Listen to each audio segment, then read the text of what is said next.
Assalamualaikum, salam dan bahagia. Alhamdulillah akhirnya sampai pada tugas koneksi antar materi.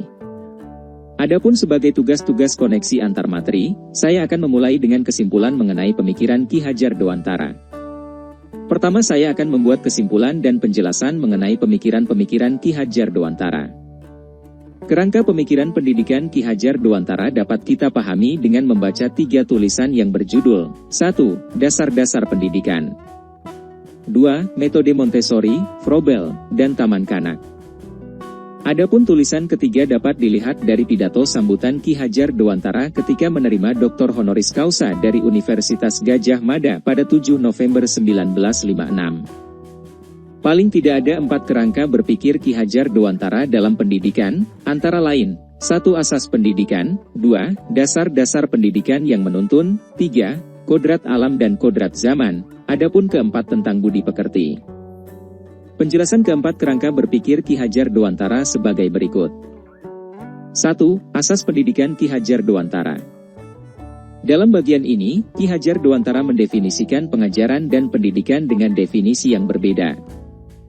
Bagian kedua adalah dasar pendidikan yang menuntun.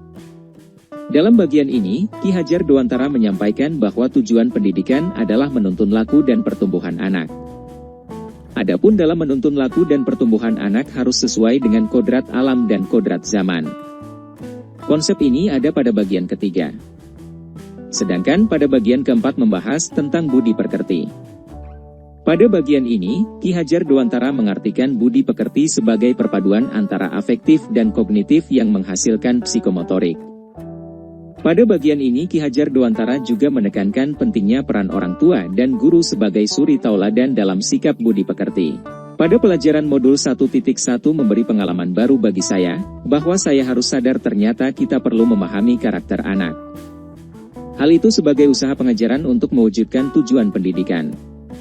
Adapun pembelajaran dan suasana kelas yang mencerminkan pemikiran Ki Hajar Dewantara secara konkret sesuai dengan konteks lokal sosial budaya di kelas dan sekolah dapat dilihat pada video di belakang saya. Pada video adalah suasana mengajar saya menggunakan QR Code. Saya berpikir proses mengajar saya sesuai dengan kodrat zaman dari siswa saya. Sebagai simpulan saya akan sampaikan beberapa hal. 1. Pada awalnya saya percaya bahwa siswa memiliki kemampuan minimal yang sama dalam merespon pembelajaran. Oleh karena itu, pembelajaran saya sampaikan dengan metode yang sama. 2. Setelah mempelajari modul 1.1, saya sadar bahwa anak memiliki kodrat alam masing-masing. 3. Sebagai simpulan terakhir, saya akan segera memetakan minat belajar peserta didik sesuai kodrat alam mereka dalam belajar. Sekian dari saya, semoga bermanfaat. Wassalamualaikum warahmatullahi wabarakatuh.